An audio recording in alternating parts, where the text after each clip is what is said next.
말씀 증거하겠습니다.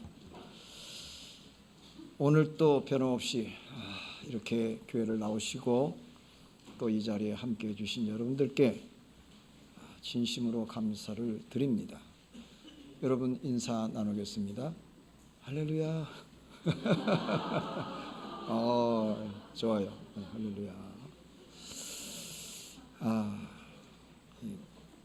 요번에 그 부산교회를 와보니까 사실은 만감이 교차했습니다. 뭐라고 표현을 해야 될지 모를 정도로 표현에 둔감한 저도 이 가슴이 벅차고 참 아름다운 여러분들과 가졌던 그 옛 추억들이 새롭게 이렇게 떠올랐지만 다 표현을 못하고 그냥 너무 좋아서 계속 감동만 받다가 오늘은 표현을 좀 해야 되겠다 그런 생각을 갖고 여러분들 앞에 서게 됐습니다. 대단히 기쁘고 감사하고 오늘 또 이렇게 그 참 바쁘신 가운데도 이 교회를 나오셔서 하나님 말씀을 듣고 계신 여러분들께 하나님의 크신 축복과 은혜가 여러분의 개인과 가정에 충만하시기를 예수님의 이름으로 축원합니다. 오늘 이 시간 계속 이어서 교회 성장에 대한 말씀을 드리겠는데요.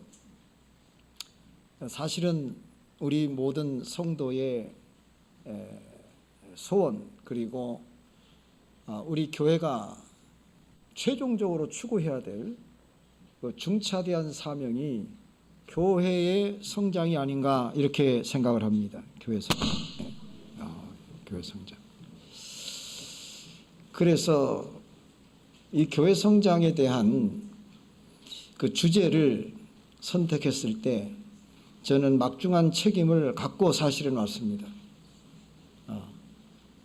그리고 교회 성장의 강의가 끝난 이후에는 반드시 뭔가 변화가 있을 것이다.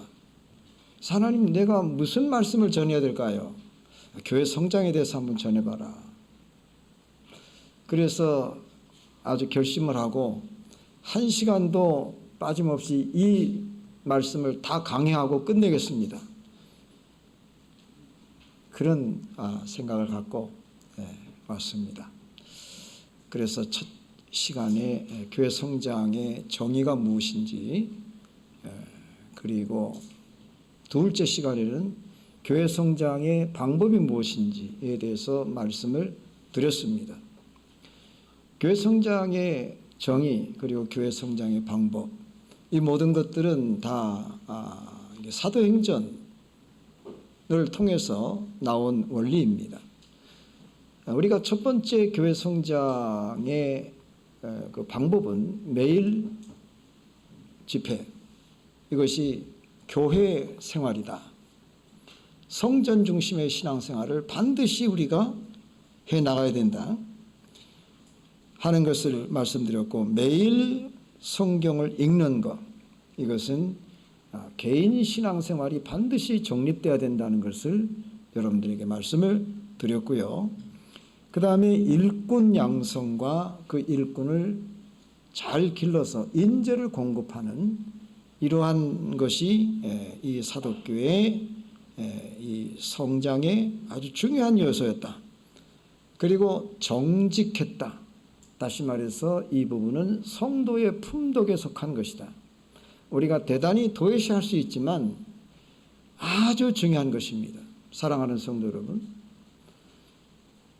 예수님께서 마태복음 4장에 회개하라 천국이 가까웠다 하시고 잠깐 갈릴리 쪽에서 복음을 증거하신 건 사실이에요. 그런데 곧바로 5장, 6장, 7장까지 가가지고요, 계속 예수님은 산상수훈을 하시고 팔복을 말씀하시고, 그리고 윤리와 도덕에 대한 성도의 품덕에 관한 것을 계속 강조하고 있군요. 그리고 나서 8장에 와가지고 비로소 이제 갈릴리 사역이 시작이 되는 거 아니겠습니까?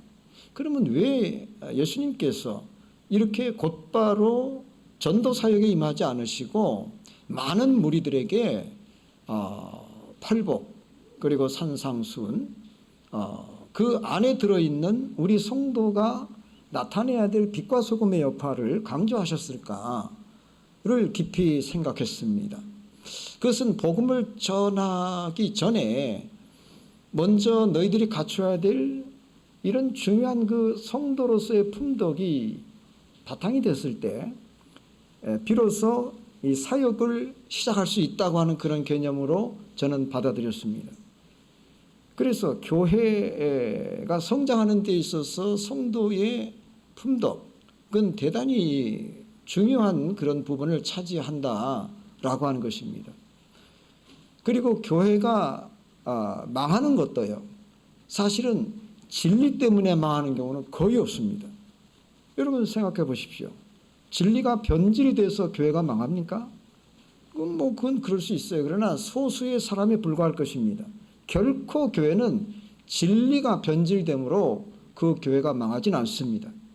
대체적으로 성도의 품덕이, 윤리와 도덕이 그리스도의 향기를 잘 드러내지 못하므로 거기서 문제가 생겨서 교회가 시험에 들고 또 교회가 여러 어려움을 당하고 결국은 교회가 실패하는 이런 일들을 많이 보게 되는 것입니다. 그렇기 때문에 이 품덕이 대단히 중요한데 그런 품덕들에 대해서 여러분들에게 말씀을 드렸습니다. 그리고 오늘 이 시간에 여러분들과 함께 계속 이어서 이 핍박에 대한 외부의 도전이죠. 8장 사도행전 8장 1절 보시겠습니다. 사도행전 8장 1절 같이 찾아서 봉독을 하겠습니다. 사도행전 8장 1절. 자, 우리 같이 읽겠습니다. 시작. 사울이 그의 죽임당함을 마땅히 여기더라. 그날에 예루살렘에 있는 교회에 큰 핍박이 나서 사도 외에는 다 유대와 사마리아 모든 땅으로 흩어지니라. 웬일입니까? 그렇게 예루살렘에서 신앙생활을 잘하고 있는 아주 모범된 이 교회에 느닷없이 핍박이 나갔고요. 사도 외의 모든 자들이 유대와 사마리아로 다 흩어지게 됐다는 것입니다. 이렇게 흩어지게 된 경위를 좀 살펴보니까 사실은 사도행전이 시작된 것은 12명에서부터 시작이 됐습니다. 그래서 120명이 1장 15절에 일제히 함께 마가의 다락방에서 저녁 기도에 힘썼죠. 그리고 2장 41절에 2장 1절에서 쭉 성령을 받고 그 다음에 그 성령 받은 것을 계기로 해서 각지에서 온 이 사람들이 거기서 이제 회개함을 받고 거기서 전도를 받고 3,000명이 세례를 받는 이런 놀라운 기적이 일어납니다. 자, 이게 하루 만에 일어났어요. 하루 만에 3,000명이 불었다는 것입니다. 대단한 교회의 성장이죠. 양적 성장인 것입니다. 그리고 난 후에 4장 4절을 우리 보겠습니다. 사도행전 4장 4절.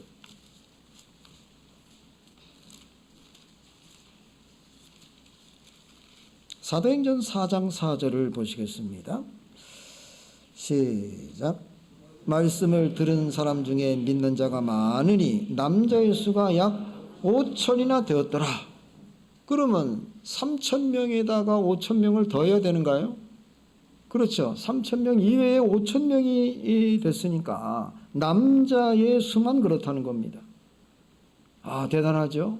그러니까 도합 8,000명인데 여자나 기타 다른 부류까지 합하면 10,000명 이상이, 적어도 10,000명 이상이 믿었지 않았을까 이렇게 추측을 하게 되고요.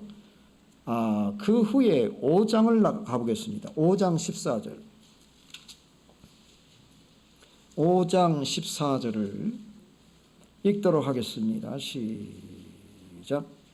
믿고 주께로 나오는 자가 더 많으니 남녀의 큰 무리더라. 큰 무리더라. 그러니까 상상할 수 없는 대단히 많은 사람들이 전도를 받고 구름같이 몰려왔습니다. 자, 이제 그러던 중에 6장에 와가지고 조직적인 성장을 이룹니다. 6장에 와서 이제 행정의 문제가 발생했고 구제를 어떻게 할 것인지에 대한 문제를 놓고 7 집사를 뽑아서 최초로 교회의 성장, 조직적 성장을 이제 갖추게 된 것이죠. 자, 그러면 이제 본격적으로 교회가 잘 되어가야만 하는 것입니다. 이제는 이제 행군 나팔을 울리고 조직이 정비됐으니까요. 계속 이어서 교회가 성장하고 폭발적인 그러한 복음 사역이 열려야 될 것입니다. 그런데 하나님께서는 바로 이 시점에 핍박이라고 하는 문제를 그들에게 주시게 된 것입니다. 핍박. 자, 8장 1절을 보겠습니다. 8장 1절을 다시 한번 읽겠습니다. 시작. 사울이 그의 죽임당함을 마땅히 여기더라.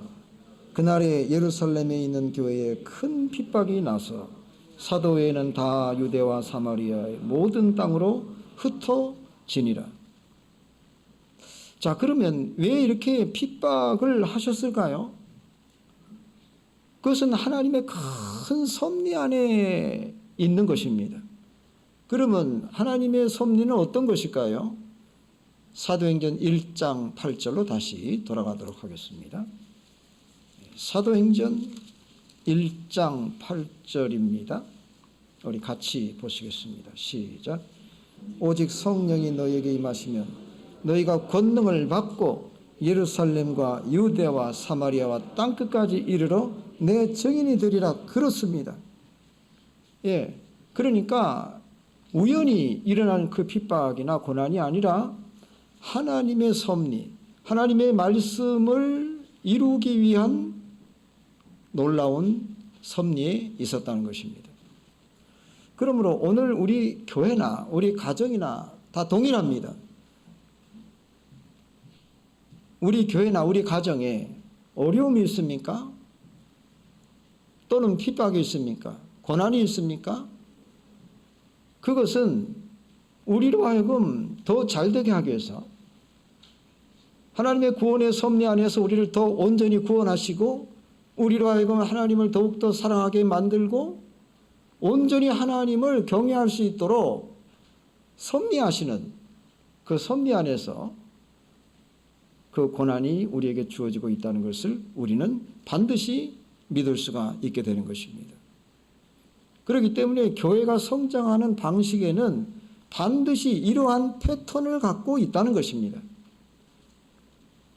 우리는 누구나 다 교회가 성장할 때 아무런 일이 일어나지 않기를 바랍니다.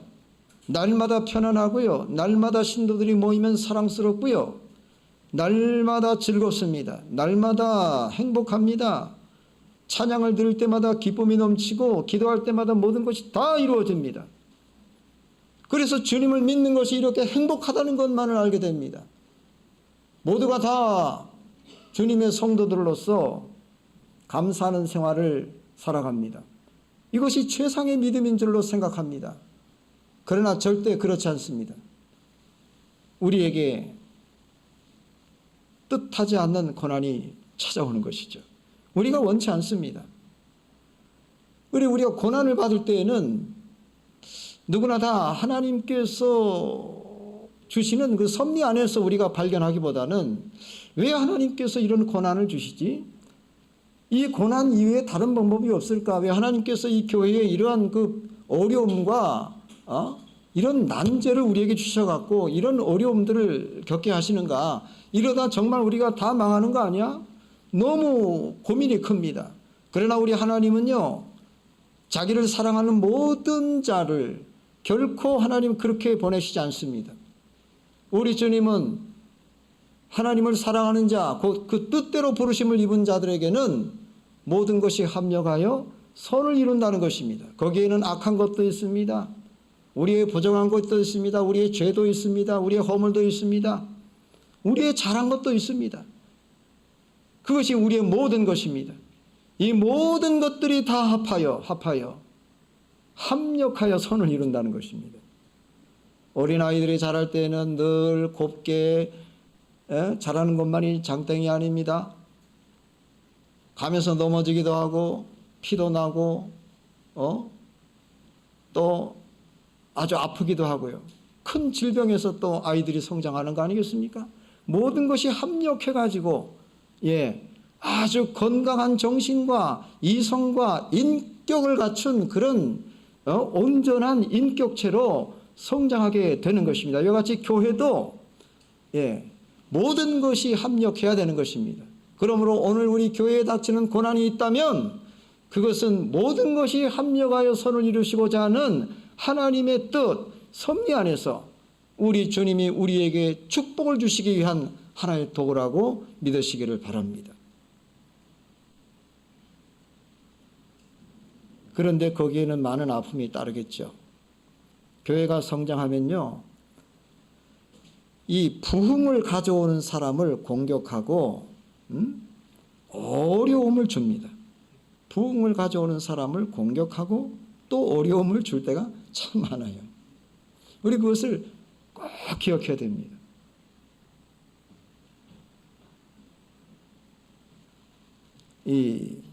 우리가 잘 알듯이 이 서독교회 박필선 목사님이 여러분 계시지 않습니까? 네.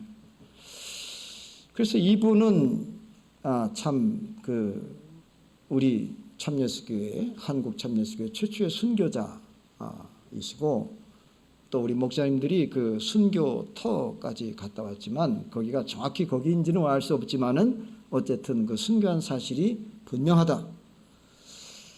그런데 이 순교를 통해서 더 불이 붙었고요. 이 서독교회를 중심으로 해가지고 삼계, 전주, 기타, 남원 이런 전라도 지역에 아주 큰 그런 성령의 역사가 있었다는 것입니다. 그렇기 때문에 이 한 사람의 핍박과 순교는 그것으로 끝나는 것이 아니라 그 후에 교회 성장이 아주 폭발적인 그러한 일을 만들어냈습니다. 여러분 그렇다면 이 순교 사실을 여러분이 확실히 믿는가요? 여러분 어떤 증거가 있길래 그분이 순교한 사실을 믿는다고 우리가 알고 있습니까? 때로는 빚을 받다 등등 여러 간증이 있습니다. 그 간증 중에 한 간증을 오늘 여러분들에게 드리고자 합니다.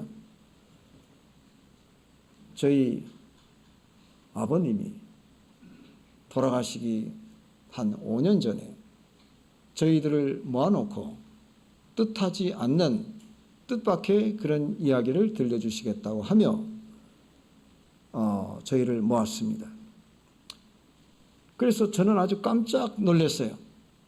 어떤 간증이길래 그랬나요?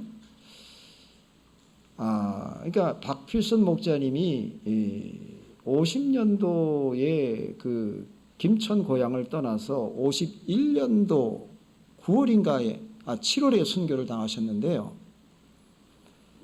저희 아버님이 그때 전주에서 가정 집회를 시작하고 있었던 때였던 것 같습니다.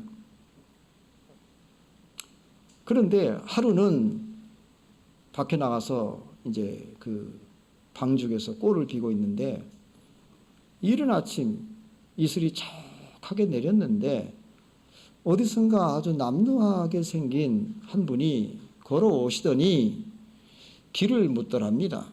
내가 어디를 가야 되는데 좀 길을 가르쳐 주십시오. 그래서 어디서 오십니까? 그랬대요. 이 이른 아침에 어디서 오십니까? 그랬더니 그것은 알 거 없고 제가 꼭 가야 하는데 그곳을 어떻게 가야 됩니까? 계속 묻더라는 것입니다.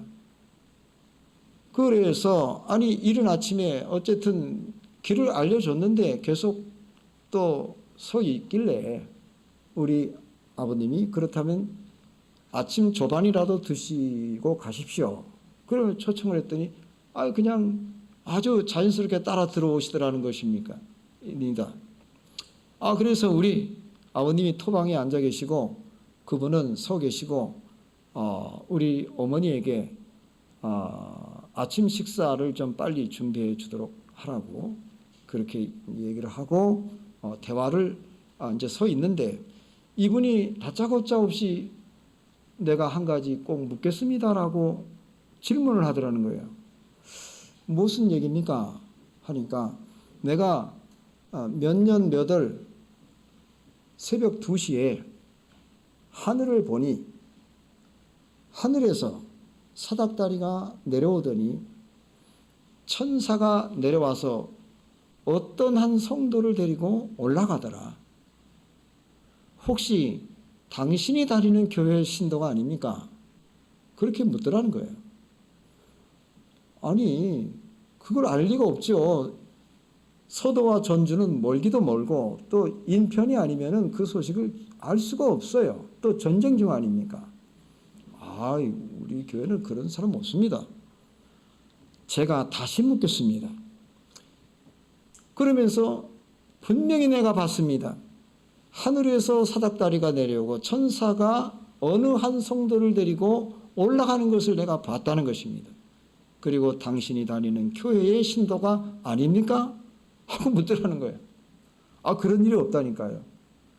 제가 다시 묻겠습니다. 하면서 똑같은 질문을 하길래 없습니다. 그러면서 여보, 아침 식사를 빨리 준비하십시오. 하면서 앞을 봤더니 없어요. 그것이 1초, 1, 2초 사이겠죠. 길으면. 없어졌어요.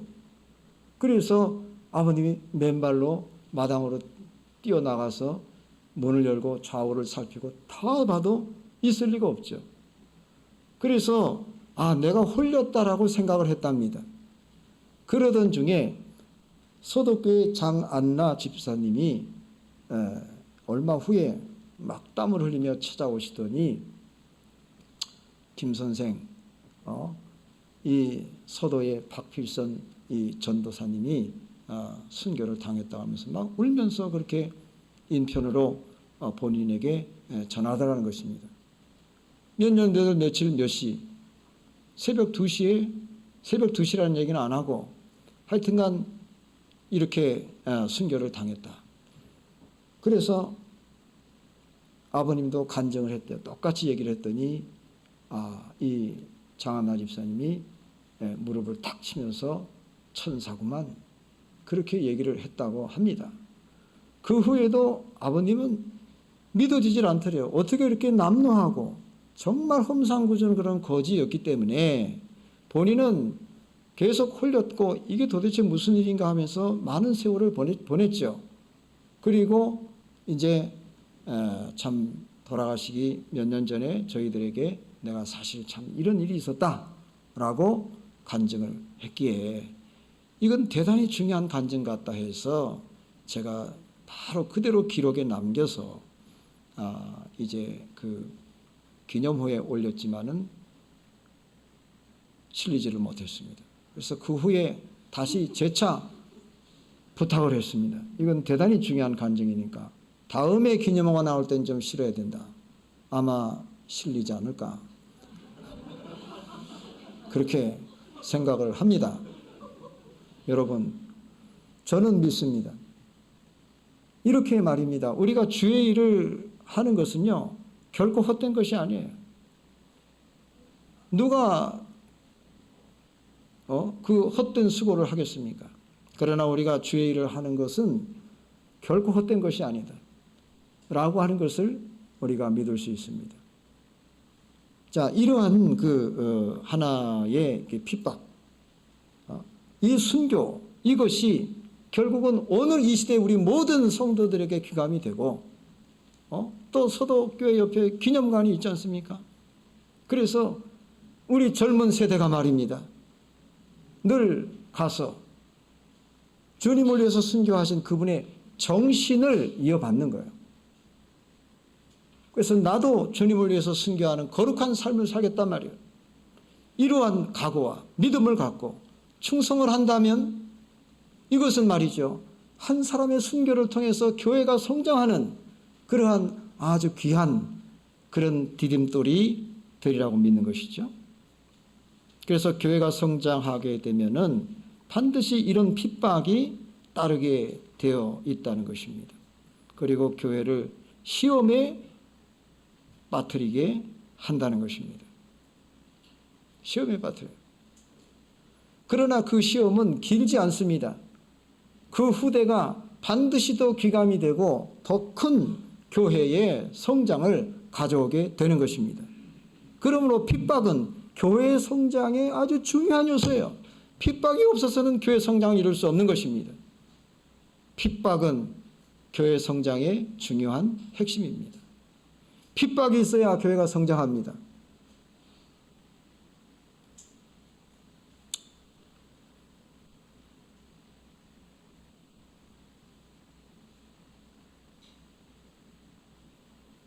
그 다음에 6번째, 이적기사에 대해서 말씀을 드리겠습니다. 이적기사는 하나님이 함께하는 겁니다. 하나님의 동행. 이 이적기사가 교회 성장의 하나의 방법이에요. 여러분 성경을 보시게 되면 사도행전 5장 12절 14절을 한번 여러분 보시기 바랍니다. 사도행전 5장 12절로 14절입니다. 자, 우리 같이 보시겠습니다. 시작. 사도들의 손으로 민간의 표적과 기사가 많이 되매 믿는 사람이 다 마음을 같이하여 솔로몬 행각에 모이고 그 나머지는 감히 그들과 상종하는 사람이 없으나 백성이 칭송하더라. 믿고 주께로 나오는 자가 더 많으니 남녀의 큰 무리더라. 이 사도교회가 성장한 데에는 표적과 기사가 많았다는 겁니다. 그러므로 교회에 이적 기사가 있다는 것은 하나님이 그들과 함께 하고 있다는 증거입니다. 그러므로 교회는 이적 기사가 반드시 따라야 됩니다. 그러면 왜 교회에 이적 기사가 따르지 않습니까? 그것은 하나님께 문제가 있는가요? 아니면 우리에게 문제가 있나요? 하나님께 문제가 있지는 않지 않겠습니까? 하나님은 전능하신 분이신데요. 결국은 우리에게 그 문제를 찾아야 되는데 과연 이 이적기사가 따르지 않는 그 원인은 우리가 이적기사를 추구하지 않기 때문에 그런 것입니다. 여러분의 아이들이 아프면 제일 먼저 약을 먹이고 제일 먼저 병원을 가죠. 제일 먼저 하나님 앞에 기도하는 가정이 얼마나 됩니까? 또 여러분들이 어디가 아프다든지 무슨 질병에 걸렸다고 한다면 먼저 병원을 더 의지합니다. 그러니 주님을 의지하는 이 정신이 점점점 약해지고 희박해지는 거죠. 그러다 보니까 그러면 너희들이 원하는 대로 해라 라고 우리 주님이 내버려 두시는 것입니다. 그래서 이적기사가 점점 소멸되고 있지 않나 그렇게 생각을 합니다. 그러므로 우리가 작게는 우리 가정에 아이들이 아플 때 주님께 도와달라고 간절히 기도할 수 있는 이 기본 신앙부터 우리가 회복해야 되겠습니다. 예전에는 다 기도로 났습니다. 약국이 어디 있어요? 병원이 어디 있습니까? 그냥 기도하는 거예요. 그럼 다 낫다 하고 그냥 하면은 아이들도 다 난 줄 알고 믿고 그냥 나가서 뛰어노는 거예요. 그러면 다 건강한데요. 무슨 약이 따로 있어요. 그렇게 하면서 다 살았어요. 더 면역력이 세지죠.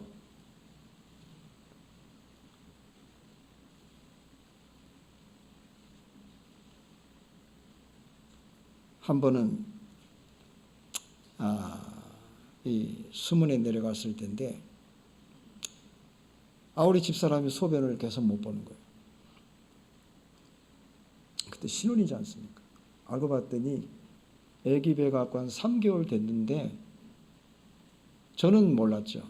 그래 자는데 계속 신음소리가 나길래 깼더니 부엌에 그때는 따로 화장실이 저기 가야 되고 그냥 부엌에서 그냥 꿇어가지고 계속 아파하는 거예요. 그걸 나한테 얘기를 해야지 안 하는 거예요. 그러다 이제 하도 그 신음소리가 나니까 나도 모르게 깨었어요. 그래 봤더니 소변이 안 나온다는 거예요. 아, 이거 문제다. 그래서 이제 그 장흥군에 있는 의원으로 갔습니다. 그랬더니 이 그 자궁 쪽에 이제 큰 물혹이 생겼다. 근데 아기가 이미 3개월이 돼가지고 이러니 이걸 둘 다 하나는 포기를 해야 된다. 그래서 아기를 포기하는 쪽이 좋지 않겠나. 그렇게 얘기를 해서 우리 집사람이 거기서 실신을 했습니다. 실신을 했어요. 그럼 실신을 하더라고. 그래가지고 어떻게 해요? 참. 그래가지고 바로 그 옆에 목욕탕으로 막 들어갔어요. 들어가서 시골 목욕탕이니까 들어가자마자 대청이 있고 아주 편하더라고요. 그래서 잠시 쉬었다 가겠습니다. 그랬더니 그러라고. 그리고 거기서 한 30분 동안 누워가지고 진정을 하고 깨놨어요. 그거 어떻게 하면 좋겠느냐. 그게 안 되겠다. 서울로 가보자고. 그래서 서울에 가서 한국병원에서 이제 그 수술을 하게 됐는데 어쨌든 거기도 똑같이 얘기를 해요. 포기를 해야 된다. 아기를 포기를 하시라고. 나는 포기할 수 없다. 저는 그때만 해도 포기라고 하는 것 자체가 저는 뭐 전혀 생각도 못한 거죠. 무조건 수술하라. 난 둘 다 포기 못한다. 그래서 아기를 포기하든 아니면 산모를 포기하든 이제 그러라는 거죠. 둘 다 포기 못한다. 맡기고 이제 그 배를 가르고 임신한 상태에서 배를 가르고 그 혹을 떼어내는 게 쉽겠습니까? 근데 그 일을 했어요. 그것도 기적이죠. 참 제가 생각해보면. 그리고 나서 임신 방작을 많이 먹더니 태어나서 얘가 아주 약골로 태어나는 거예요. 약골로. 그래가지고 막 3일 거리로 열나고 막 닦아주고 막 부들부들 떨고 이거 진짜 감당할 수 없겠더라고요. 이 목회자로서 덕도 안 되고 뭐 당장에 기도로 좀 고치면 좋겠는데 말이지. 목자님 자녀가 저렇게 떨고 있는데 말이지. 왜 닦아주기만 하고 말이야. 해열제나 먹이고 있으니까 이게 말이지 이게 안 서는 거야. 그럼 어떻게 해요? 뭐 해야지. 그래가지고 이제 젖가방을 메고 장흥까지 참 시외버스를 타고 왔다 갔다 했던 그 시절이 생각이 납니다. 한 번은 저녁 예배를 보는데 집사람의 아기를 껴안고 이제 이러고 하는데 또 열이 나는 거야. 열이 나는데 벌써 보니까 집사람 얼굴이 나를 보더니 막 불안해하는 거예요. 왜 나는 사명이 투철해가지고 그런 건 눈에 들어오지도 않아요. 정말로 그랬어요. 뭐 아기가 죽어나가도 저는 상관이 없어. 진짜 그때는 그렇게 사람이 말이지 그게 모지러. 그래서 그래가지고 이제 하도 그 설교를 하니까 옆에 자매가 얘기를 하더라고요. 목사님 아기가 숨을 안 쉰다는 거예요. 이제 이렇게 이제 그냥 갔어요. 얘가 이제 해열제로 재면 41도, 2도가 그렇게 나가는 거예요. 큰일 나는 거예요. 지금 같으면 빨리 조치를 취하지.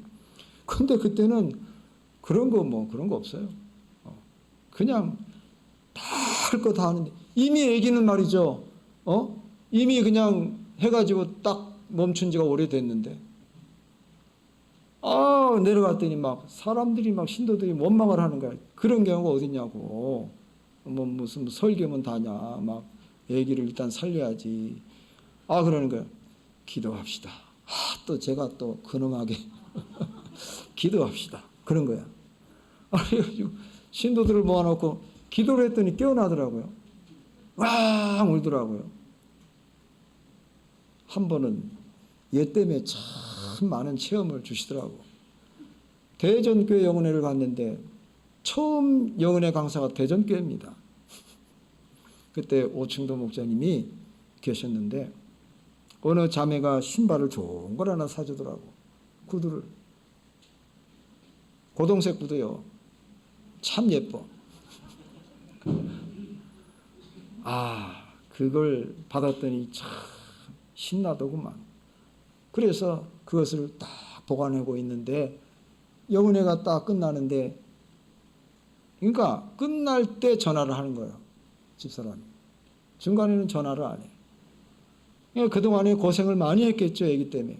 그러더니 끝나자마자 때르는 거잖아. 옳지. 보니까 집사람이야. 아이고, 이거 애기가 또 넘어갔구만. 애기 문제가 아니면 나한테 전화할 일이 없거든. 그래서 받았더니 아니나 다를까 애기가 또 넘어가서 이 눈을 뒤집어 해가지고 애기가 또 저렇게 갔다 이 말이야. 큰일 났다는 거예요. 근데 외부에서 손님이 접대를 하니까 이걸 드시고 가라는 거예요. 어떻게 했겠어요, 제가? 아니죠. 야, 자식은 자식이 돼. 그래갖고 목사님 저 가겠습니다. 그리고 막 짐을 막 쌌어요.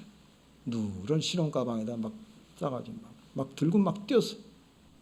그래갖고 시외버스를 타고 대낮이요. 그래가지고 이제 장흥터미널까지 오는데 아무도 없는 거야. 뭐 대낮에 누가 시외버스를 타고 장흥에 올 사람 누가 있겠어? 나밖에 없지. 그래가지고 좋더라고요. 기도하기가 좋더라고요. 맨 뒤에서 막 성령으로 기도를 하는데 양심에 막 가책이 드는 거예요. 아니 내가 왜 이렇게 믿음이 없어지는지 몰라. 자식이 아프니까 믿음이 갑자기 뚝 떨어지더라고. 걱정이 되니까. 남을 위해서는, 신도를 위해서는 담대하게 외쳤어. 믿으라고. 기도하면 다 된다고 한 사람이 말이지. 자기 자식이 아프니까 막 걱정이 돼가지고 기도를 하는데 한참 기도를 했더니 피곤해서 잤어요. 피곤해서. 잠이 오더라고. 나도 모르게 뚝 떨어져 버렸어요. 기도하다가. 그랬더니 깨보니까 터미널이라고 깨우더라고. 터미널이요? 막 내려가지고 버스를 타고 막 오는데 급하더라고요. 숨은 그 보건소 앞에서 내려가고 막 뛰어나가 골목골목 뛰어갔더니 그 소리를 듣고 막 나오면서 화색이 돋더라고요. 여보 애기가 깨어났다는 거야. 그래가지고 가서 이제 기도를 하면서 도대체 어떻게 된 거냐 그랬더니 시간대가 딱 맞는 거야. 내가 버스 안에서 기도했던 그 시간대에 정확히 애기가 깨어났어요. 그래서 저는 이 초짜 아닙니까? 제가 고향이 서울 아니요? 제가 뭐 사회 경험이 있습니까? 그냥 사명감만 가지고 목회를 나왔는데 무슨 내가 경험이 있어? 그러니까 아주 연단을 시켰던 것 같아요. 이런 경험도 주시고 저런 경험도 주시고. 그래가지고 그때에 이게 하나님이 나와 함께 하시는구나. 이거를 제가 깨달았어요. 어차피 간증할 거 뭐 하나 더 하지.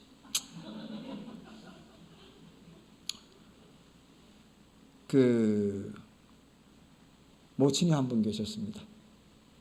수문교회에 모친이 한 분 계셨는데 이분이 점치는 귀신 요정이나 똑같아요. 어떻게 점을 잘 씻으시든지 수입이 많아요. 수입이. 근데 그러다가 이제 우리 교회에서 세례를 받으시고 박헌신 목사님 때에 세례를 받으셨어요. 그 후임으로 제가 갔는데 교회를 잘 나오시더라고요. 새벽 기도, 뭐 아침 기도, 저녁 기도 매일 같이 기도하는 거야. 우린 그렇게 기도했어요. 그리고 뭐 예배 때 빠진 일이 없죠. 열심히 나와서 기도를 하는데 아주 뭐 그렇게 눈이 온순하고 사령기가 없어. 사령기가 온순하고 아주 뭐 겸손하고 인사도 잘하고 그런 사람.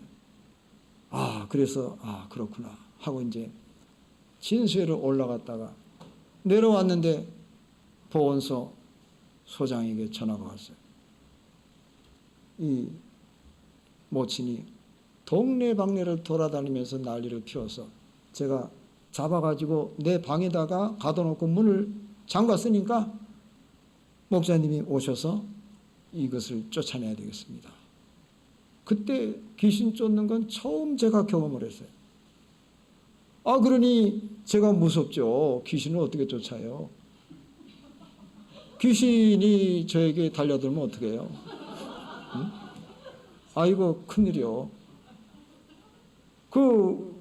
보통 귀신 얘기하면 무섭지 않아요? 그런 느낌이야. 갑자기 그냥 사기가 뚝 떨어지더라고. 전화 받자마자 귀신을 쫓아달라니 어떡합니까? 그런데 어쨌든 알겠다고 하면서 이제 성경 찬송을 들고 갔어요. 가가지고 그랬어요. 오늘은 보건소 문을 좀 닫으십시오. 그리고 샤타를 내리시라고. 그래갖고 드르륵 내리세요. 내리고 이제 방문을 열면 바로 방이고 나오면 보건소 약 지어주고 그래요. 그래가지고 이제 문을 딱 열고 들어갔더니 아니나 다를까 이불을 뒤집어 쓰고 이 모친이 소위 말해서 귀신 씩나락 까먹는 소리를 합니다. 아이고 그냥 주저리 그냥 막 혼자 얘기를 하는데 무슨 얘기를 하는지 모르겠어요. 그래서 이제 그 자매님 앉으시라고. 우리가 다른 방법이 없다.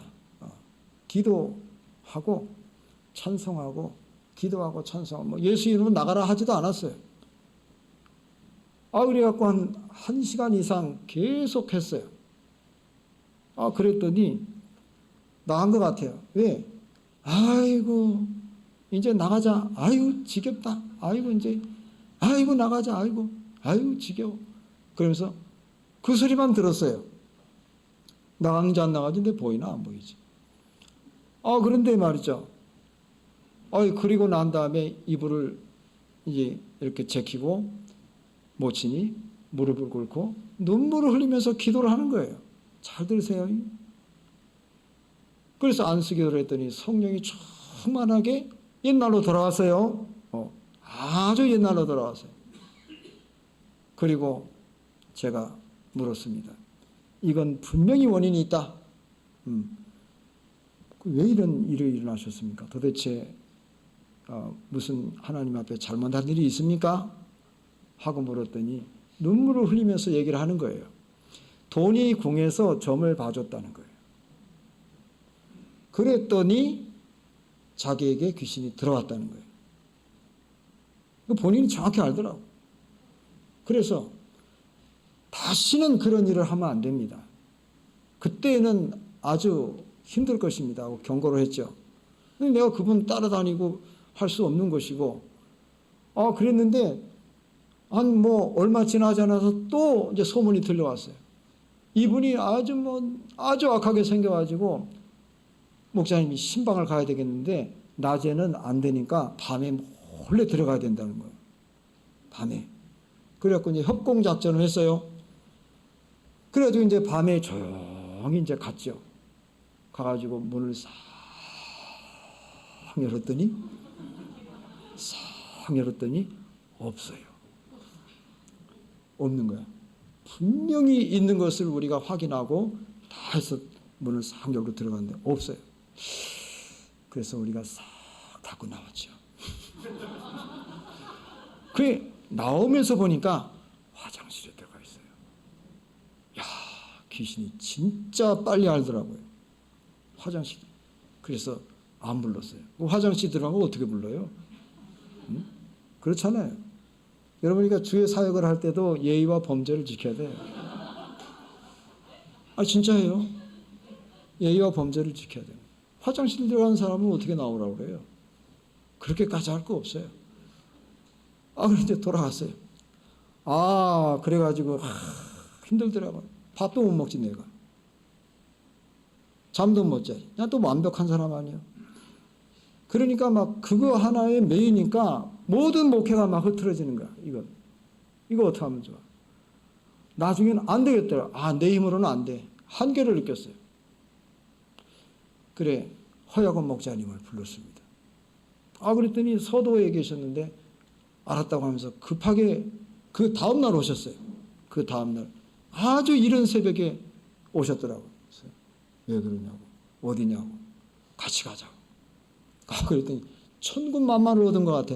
나는 이분만 믿고 가면 아무 걱정이 없는 거야. 이분이 쫓아내면 되는 거고 못 쫓아내면 되는 거고. 하지만 내 책임은 굉장히 벗었다는 생각이 들더라고. 그래가지고 이제 같이 갔죠. 지금도 그 모친 집이 있을 거예요. 돌담. 아실 겁니다. 저기 최영재님은 아실 거예요. 그래가지고 이제 그 돌담까지 갔어요.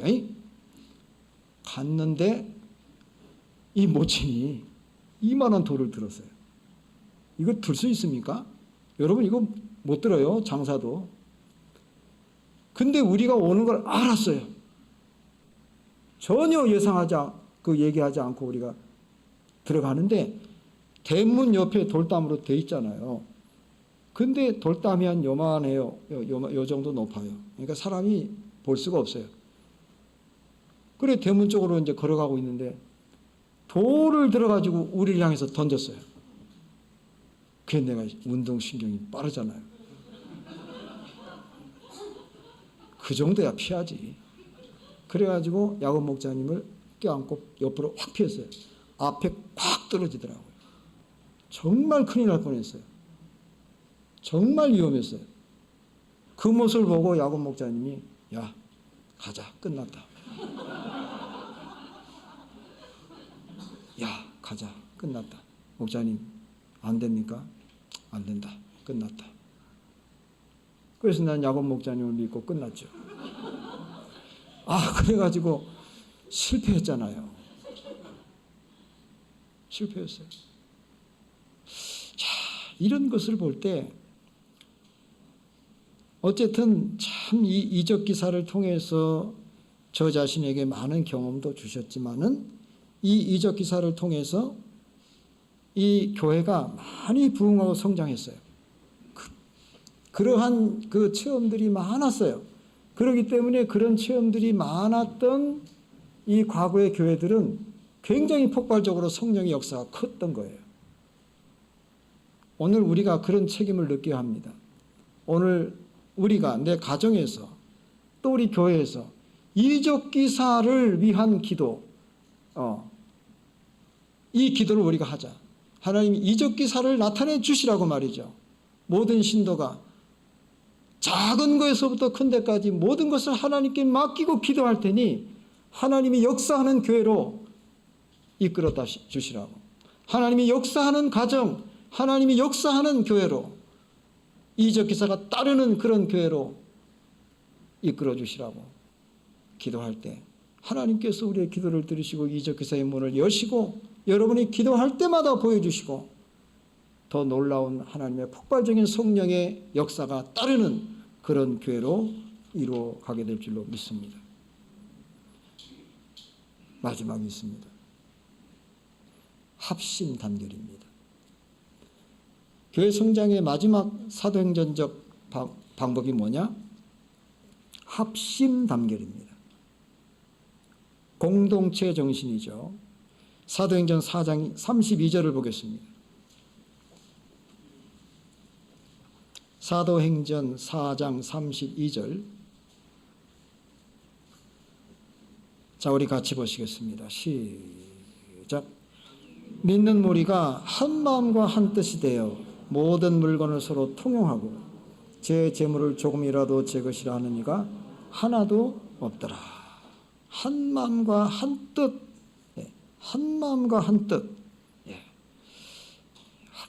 합심 단결이죠. 이 하나가 된다라고 하는 것은 단순한 문제가 아니고 하나님의 창조 사역의 기본 정신입니다. 우리 하나님은 우주 만물을 하나로 통일하시기를 원하셨던 것입니다. 근데 각각 다 다르죠. 우주 만물의 천체가 다 다르지만 이것이 하나님의 눈으로 볼 때는 하나인 것입니다. 한 질서, 한 통일된 섭리 안에서 하나가 움직이는 것 같이 움직이지 않습니까? 그리고 지구도 마찬가지입니다. 그 지구 안에 우리 인간을 만드시고 남자와 여자를 만드시고 둘이 한 몸을 이루지 않습니까? 하나가 되는 거예요. 하나가 되는 거예요. 그래서 이렇게 하나가 되기를 원하셨지만 하나님과의 관계가 단절됨으로 인해서 우리는 분열이라고 하는 새로운 개념을 소유하게 된 것이죠. 계속 분열하는 거예요. 분열. 그러면 예수님께서 이 땅에 오신 것은 왜 오셨을까요? 예수님은 중간에 막힌 담을 하시고 우리로 하여금 하나가 되게 해서 화목하게 하기 위해서 그리고 그 화목을 세상에 전하기 위해서 이 땅에 오신 거죠.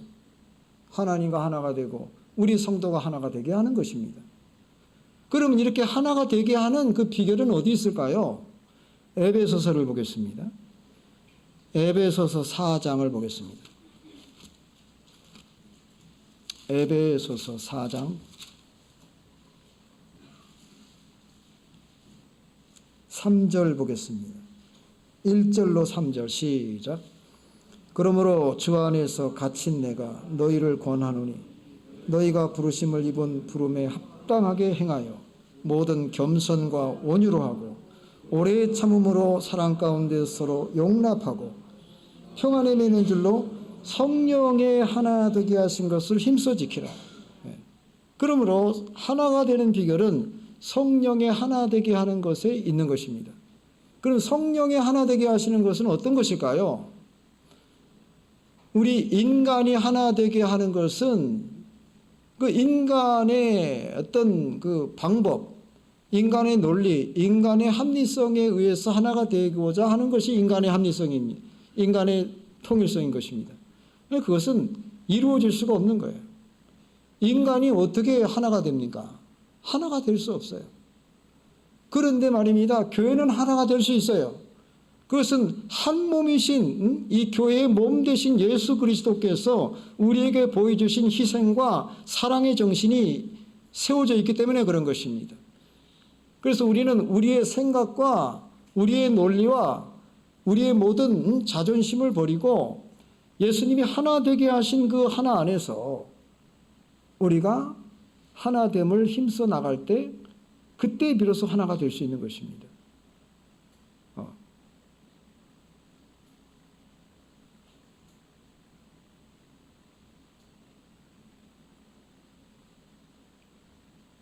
수문교회에 한 번 전화가 왔습니다. 돌아가신 하집사님께서 전화가 왔어요. 또 귀신을 잡아놨대요.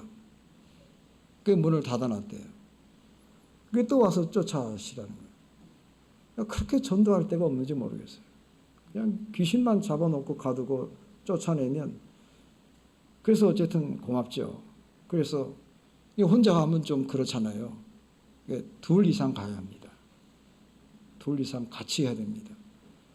근데 갈 사람이 없어요. 그래서 모친 한 분을 불렀습니다. 그랬더니 이분이 아주 급하게 그냥 급하게 왔어요. 그래서 이분하고 걸어갔어요. 그 먼 길을 걸어서 사천으로 해가지고 걸어서 올라가가지고 하집사님 집까지 올라갔습니다. 그랬더니 대체 그 하집사님 오른쪽 제일 끝방에 문을 딱 이렇게 걸고 거기 들어있으니까 들어가시라고 그래요. 들어가야 되겠다고. 그 들어가야지 어떻게 해요. 그래서 이제 그 모친하고 같이 들어갔어요. 하집사님이 안 들어오시더라고요.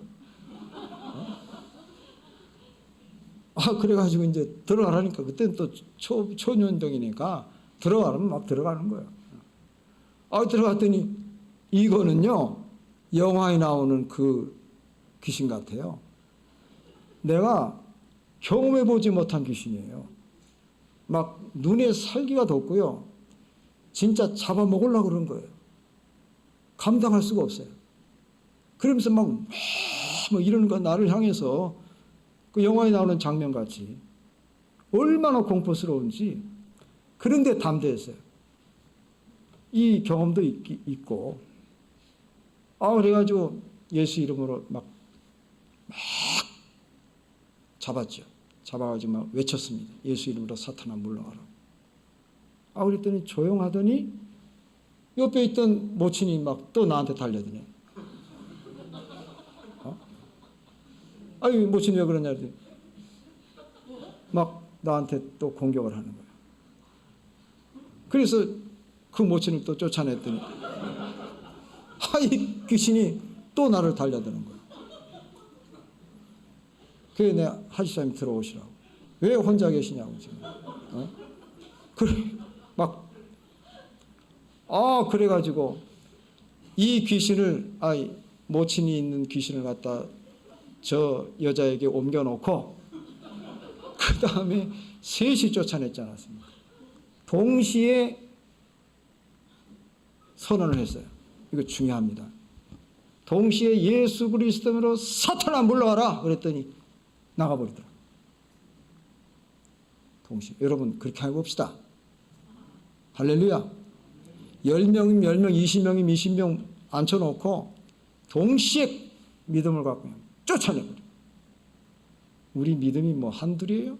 20명의 믿음이면 못 당할 게 뭐 있어요?